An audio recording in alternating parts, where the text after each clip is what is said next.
Welcome to Objections with Stan Willis. I am of counsel, Michael Morris, and this is other of counsel, C. Stanley Willis. Why are you laughing about that? Because you have no idea what that means.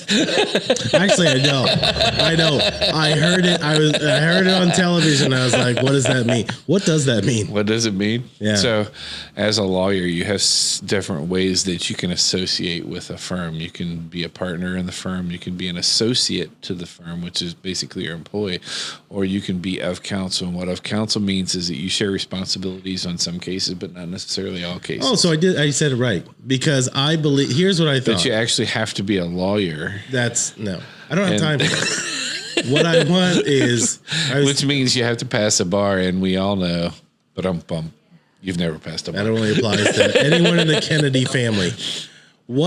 First of all, let's get back to this. Kennedy. No, if I was a Kennedy, I would have married one of my cousins and left them like debilitated. That's just weird. That's a weird family. There's a lot of inbreeding there. That's why they all look the same.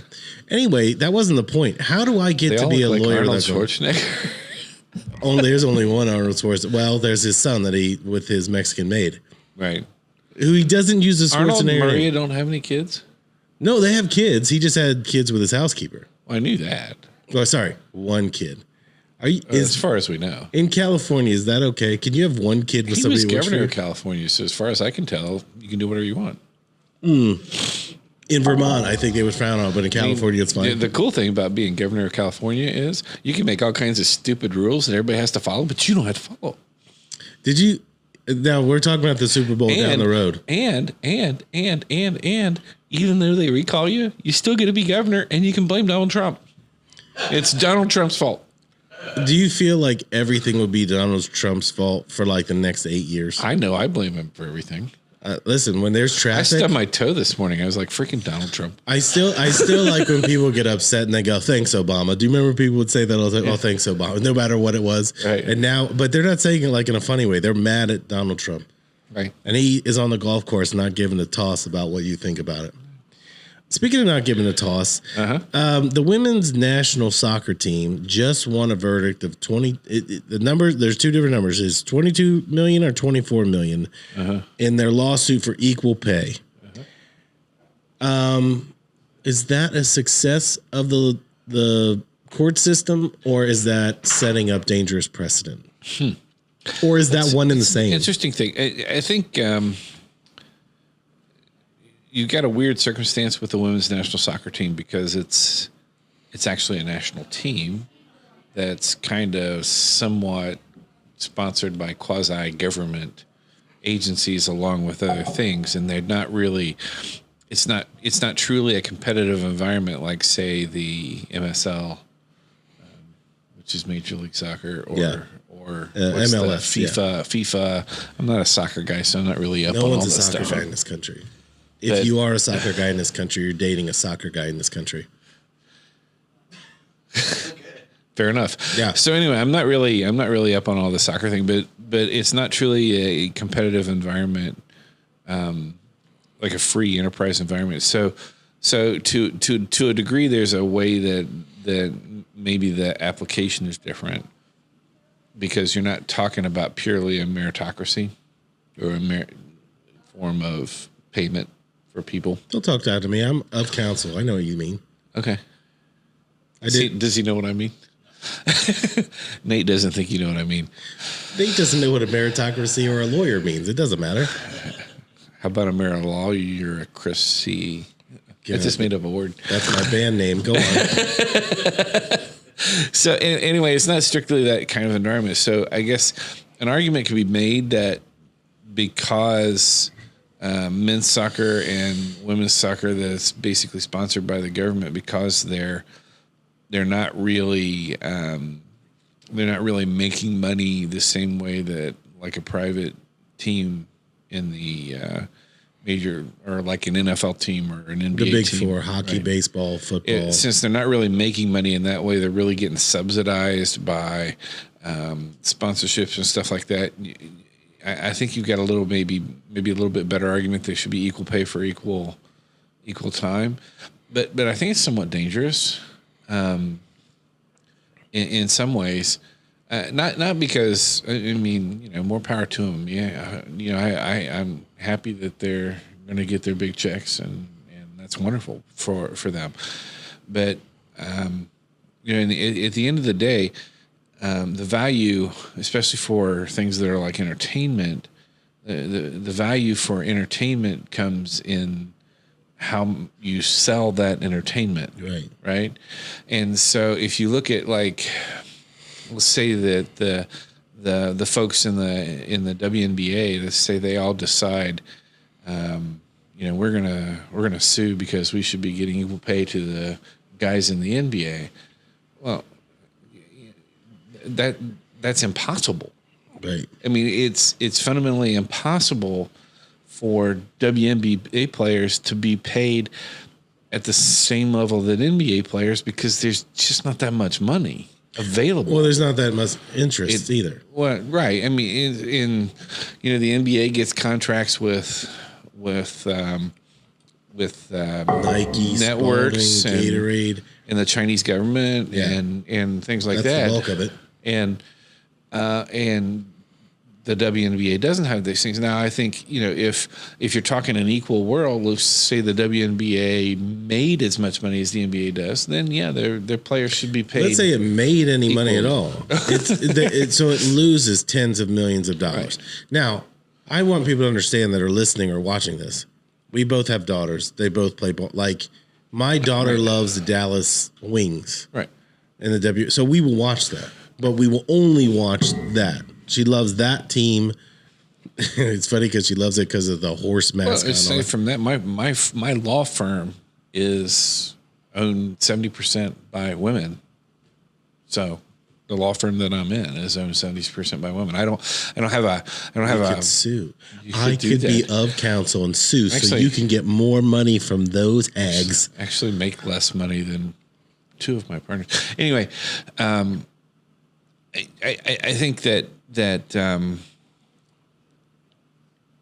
you have a different application when you're looking at, okay, I have a law firm and I have lawyers who are men and lawyers who are women. I think if I have two lawyers who have roughly the same experience. You weight them by attractiveness.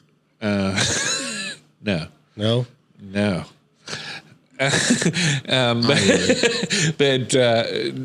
If I have two lawyers with roughly the same experience, doing roughly the same job, they should be paid the same, regardless of their gender, race, religion, any of that stuff. And that's the way we look at it. I think they should have equal pay. I think that when you cross over into an environment like pro sports, professional sports, or entertainment industry, music industry.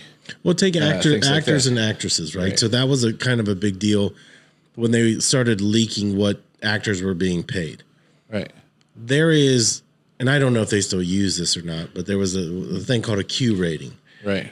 Meaning, how recognizable is this person on television, either in television shows, television news, right. And things were based on that. If you look at Mission Impossible movies, you're watching that movie because of Tom Cruise. Whether, I'm not saying you're watching it, but we're going to watch it when we're done doing the show. He is a good-looking man. He is. The guy's always running. What are you running from? He's only like 1.5 feet tall, though. Yeah. And Nate said the Scientologists are out. I think Rhymes is more my guy anyway. You know what's funny about that? That's the only actor who sits on his fat ass the entire time. Oh, let me get on the computer for you. I think Ving Rhames is in a chair because he's like Professor X. Like his legs don't work. He's never standing. You got to check and you didn't stand in the Green Mile? That's not Ving Rhames. Oh, I thought it was. That's guy who's dead. Well, he is dead. I can't remember his name. That guy was a monster. And that guy... That's not Ving Rhames? No, Ving Rhames is the guy who does the Arby's commercials. I've actually never seen the Green Mile. So. Let me tell you about the Green Mile since we have time. You should see that movie, and I'm going to tell you the answer. Michael Clark Duncan. Sorry. Yeah, he's a good actor, but I've never seen the movie. He was in like 5 things. Died of a heart attack. And to Ving Rhames, I really apologize for. Also, rest in peace, Ving Rhames. Eventually, nothing's happened to him yet. You know what he's known for? Mission Impossible movies, Pulp Fiction, and We Have the Meats. That's what he's known Pulp for. Fiction was the one. He was in there. Yeah, that's the one I was thinking. Yeah. And it was a weirdo. Yeah, very odd scene in there. Weird movie. That's like the Deliverance movie. Do you want to be what is the check got to be like for that? Mouth. Yeah. What is the check got to be for that? Where they're like, hey, we got this scene. It's going to be great, and no one's ever going to forget you. Was it Ned? No, not. Was it Ned Beatty that was in Deliverance? Beatty, yes. And he hated being asked about that movie. You know who didn't? Burt Reynolds, because he could look like the coolest mother. It's like everybody wanted to be him. Nice catch, by the way. Thank you. I thought we were on. We were just talking to each other.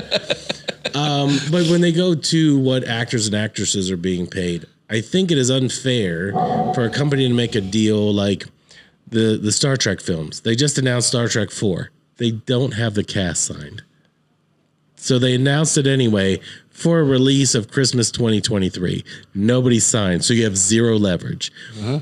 So when these cast people they're going to negotiate with the biggest names first. Mm-hmm. Well, if you're fifth on the list, if you're John Chu, which is the guy that plays Sulu, and you've been in nothing for 5 years, right? Are you going to say, now that's a guy versus a guy, but are you going to say he's getting 20 million, I get 20 million? Because at some point you price yourself out. And I think the same thing happens, and you tell me if I'm wrong, but when you're saying if two people have the same ability to do the same task and perform it the same way should be paid the same, I agree. What I've seen on the other side is in media. Right. You don't have, so in a radio station, you'd have 5, 7, 3 stations, right, all in the same building. Mm-hmm. Well, if women applied for that job, the salary would be, let's say it's $110,000. Uh-huh. Well, they would get that job, but they couldn't move up to one that was, say, 175 because there's still somebody there. They would say, well, I should be getting paid the same as this person, right? They're not the same responsibilities because this station might bill $10 million a year and this does 2. You're almost being overcompensated for the one that's doing 2, but it was never enough. Right. I just, in media lawsuits, that's what you see is people want to be paid what they hear somebody else is. Like Chris Cuomo's lawsuit against CNN. Now the quote was, I want Megyn Kelly money, which was $60 million. So she set the precedent. So anybody that gets fired in media wants that number. Right. Do you see that same thing in employment law playing out? Because again, once you have something on the shelf to look at, you could say, I want that. Well, I think that, the idea of equal pay for equal work, there's a scale. In what I mean by that is, so we have firms in Columbus that have 300-400 lawyers. Some of them are national, some of them are local. But they're big, they're huge firms. These firms generally pay at a higher scale than small firms do. And that's because they have more money, right? So what tends to happen is the law students that graduate with A's and B's, or mostly just with A's, they go to the big firms and they get a higher salary for going there. And then other people trickle out and fill in with the smaller firms that don't have as much cash, they can't afford to pay at as high a price point starting out. So I think if you're at, say, Porter Wright, and whether you're male, female, he, black, she, they, them. he, she, they, Indian, Asian, no matter what you are, if their starting scale is 110,000, they should all be paid 110,000. That's equal pay for equal work. But if you say that every small firm has to match that rate, all you're doing is saying the small firms aren't going to hire anyone, right, because they can't afford to do that. So you have this same you have the same kind of an issue going on. You had it in pro sports until you remember they capped the reason for the salary caps is because if you're the New York Yankees, you can buy everybody. Right. And if your payroll is $500 million, it doesn't matter because you can afford it. But if you're Cincinnati, you can't spend that much money on it. And so they put the salary caps in for competition, right? That's what that was for. Well, what I think is, so if you look at football, hockey, and all these, especially in football, your team can only be good for like a 4-year window. Right. So take a Joe Burrow. He's on his rookie deal. So he's getting paid a lot for a rookie, but the majority of guys around him are not making $20 million. Right. So when that window starts to end, any team can pay them anything they want. Right. The NBA does the same thing. So James Harden's going to make $51 million next year at 35, 36. He had a bad year last year. Yes. And he misses half the games. And he literally, this is not me making this up. He will, if he's in LA, will go to strip clubs in Vegas, then meet the team somewhere. So again, it's not a meritocracy if I can do whatever I want, but you as the 12th guy, 15th guy on the team, you got to fly the charter back. You got to go to practice. You got to do all this other stuff. So you get into that entitlement, and I think companies get that way. You know, like I view this person as more important than somebody else. I'm not thinking about their pay, but that's the breadwinner. Well, but there's an element of value, right? So if if I have two salespeople that have similar territories and we're selling widgets or whatever it is, and salesperson one is selling $10 million of product a year, and salesperson two is selling $1 million of product a year. Their value to the company, like it or not, is different. Right. But see, in that case, and you could argue that it's the territory, but generally, if you take salesperson one and move them out and put another person in that territory, generally what happens is the territory starts to shrink because the new salesperson doesn't have the relationships, and doesn't have the same thing going on that this other salesperson did. So there's an element of value for what the people bring into to the company. So when you look at like a James Harden, if you take James Harden and put him on a basketball team, put him in Sacramento where they're no good. Right. You put him in Sacramento. There are a number of people who are going to come now to Sacramento games just because James Harden. And they're going to buy merchandise and all that. And they're going to buy his jerseys and all this kind of stuff. They're going to want to, go to the same strip clubs he goes to and all those kinds of things. I want to go there. I can't afford to get in there. Because it's James Harden. Right. If I were playing in the NBA and went to Sacramento, wouldn't freak anybody be coming out to watch. because thinking how amazing that would be. Over 40 years old, white, long hair. That sells some jerseys. 57. Yeah. Some people. I'm just saying it would be great. The sympathy vote. We got two guys. Sympathy vote. One guy costs $51 million. The other one literally will play for free. But let's take the free guy, Stan Willis night. Stan Willis bobblehead night. Well, what I'm saying is that my value as a basketball player to the Sacramento Kings basketball or to any basketball community is very, very, very, very, very maybe actually negative. and so I guess my point is that when you start in that environment, looking at what is equal work, you also have the benefit to the company that comes from that.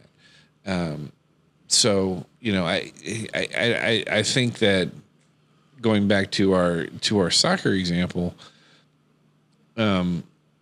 those people, because of the nature of the soccer team, because it's more like a quasi-government sponsored thing that it's a propaganda arm, right? Right. We want to have a great soccer team to go around the world so people go, oh, these guys. It's like the Germans in swimming. Right. You know, it's like we have the greatest swimmers. It doesn't matter that they're on so much gear that they could win the Mr. Olympia. Right. It is they're the great, and you can take pride in that team. Right. Right. So since they're the national team, I think that you probably have a better argument, or maybe even a valid argument, that the men's USA team and the women's USA team should be paid the same, because essentially it's all just the. I mean, they're not in competition. They're not drawing crowds. They're not getting paid based on those sort of things. They're getting paid based upon. They're not producing revenue. They're getting paid to put on the spectacle. Right.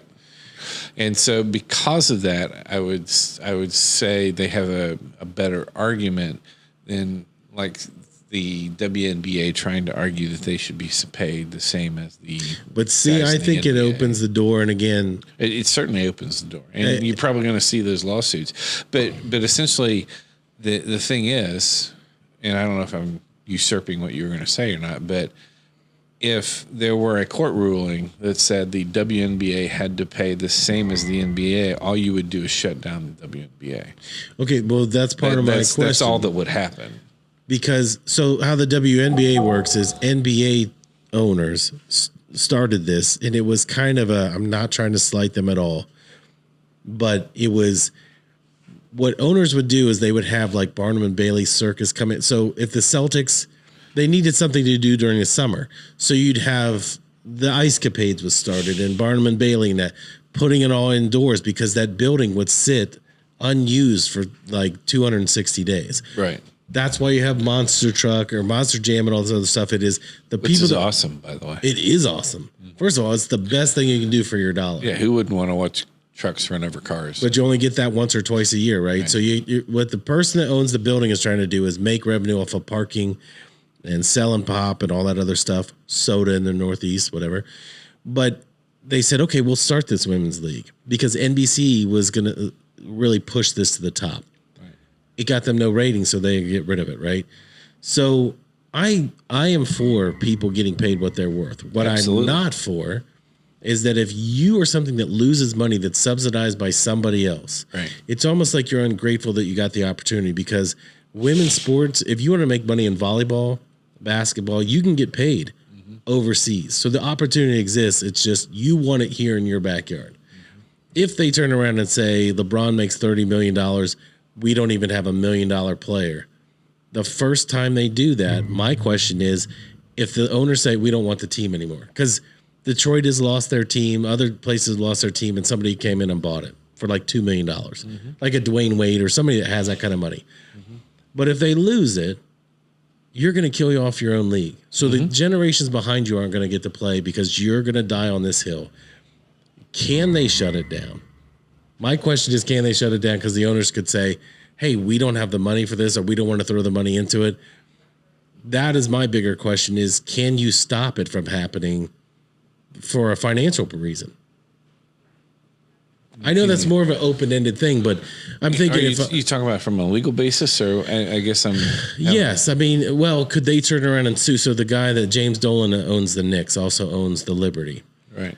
If he said, look, I don't want to pay for it anymore, can he be forced to operate it? No, you cannot be. No, he cannot be forced to own that or keep it going.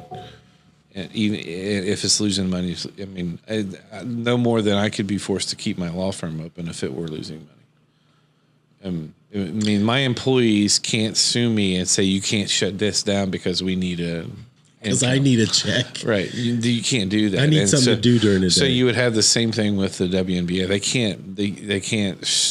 They wouldn't be able to sue the owners and say you have to keep running this business. I was just curious about it from that aspect because so you can't force the business owners to stay open.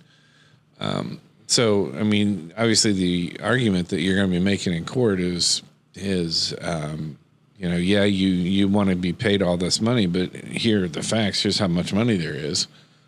It's not, if your response to the salesperson that's only that's only got $1 million in sales is, well, sell more. Right. If you sell more, then you'll be paid more, right? So your response to the WNBA is get more people watching, right? Right. Get better TV contracts, and we'll pay you more. I mean, that's just where it comes down to. Do you know how touring, like concert tours and all those other events, do you know what they're factored on? They're factored on one building, Madison Square Garden. So when you run an event at Madison Square Garden, it's $1 million just for the building. Right. So every time that the Liberty play, they are losing at least $800,000 every time at minimum, and that's if it's sold out.